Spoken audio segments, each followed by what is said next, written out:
రక్షకుడును ప్రభు అయిన యేసుక్రీస్తు నామములో మీ అందరికీ ప్రభు పేట వందనాలు తెలియజేస్తున్నాం.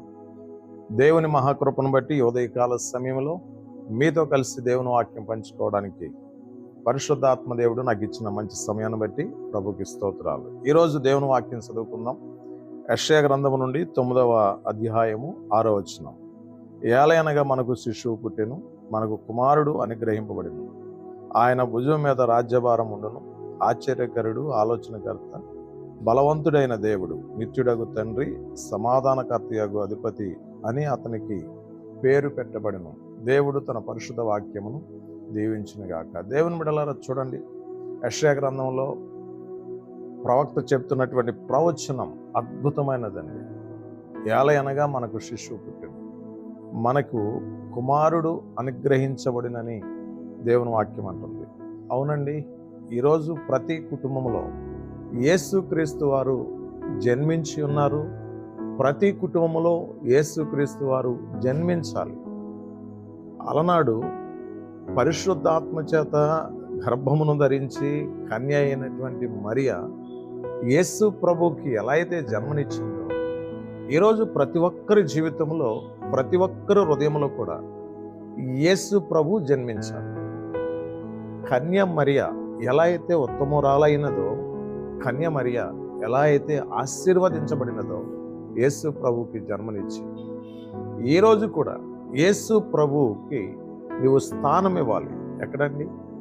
మన హృదయంలో స్థానం ఇవ్వాలి. యేసు ప్రభు జన్మించడానికి కొంచెమైన స్థలం దొరకలేదండి. ఒక పశువుల పాక మాత్రమే యేసు ప్రభు యొక్క జన్మస్థలముగా మారింది. దేవుని బిడ్డ, యేసు ప్రభు యొక్క జన్మస్థలముగా మారినటువంటి పశువుల పాక ఆశీర్వదించబడింది. ఈరోజు యేసు ప్రభు జన్మస్థలముగా నీ గృహం మార్చబడాలి. యేసు ప్రభు జన్మస్థలముగా నీ హృదయం మార్చబడాలి. ఖచ్చితంగా నీ గృహాన్ని, నీ కుటుంబాన్ని, నీ హృదయాన్ని, నీ జీవితాన్ని యేసు ప్రభు ఆశీర్వాదకరంగా మారుస్తారు. ఏలయనగా మనకు శిశువు పుట్టింది. చూడండి, ఈ రోజుల్లో ఎవరి కుటుంబంలోనైనా కుమారుడు పుడితే చూడండి ఎంత సంతోషిస్తారు, ఎంత ఆనందిస్తారు. ఈరోజు మనందరి కోసం యేసు ప్రభు జన్మించి ఉన్నాడు. కాబట్టి నీవు, నేను, మనమందరం సంతోషించాలి. లోకమంతా కూడా సంతోషించాలి. యేసు ప్రభు జన్మదినము అంటేనే గొప్ప ఆశ్చర్యకరం అనేది దేవుని వాక్యం చెప్తుంది కదా.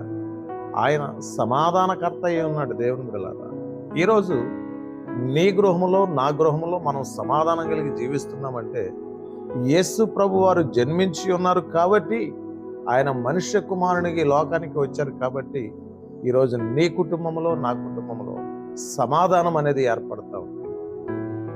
దేవుని బిడ్డలారా, బాగా అర్థం చేసుకోండి.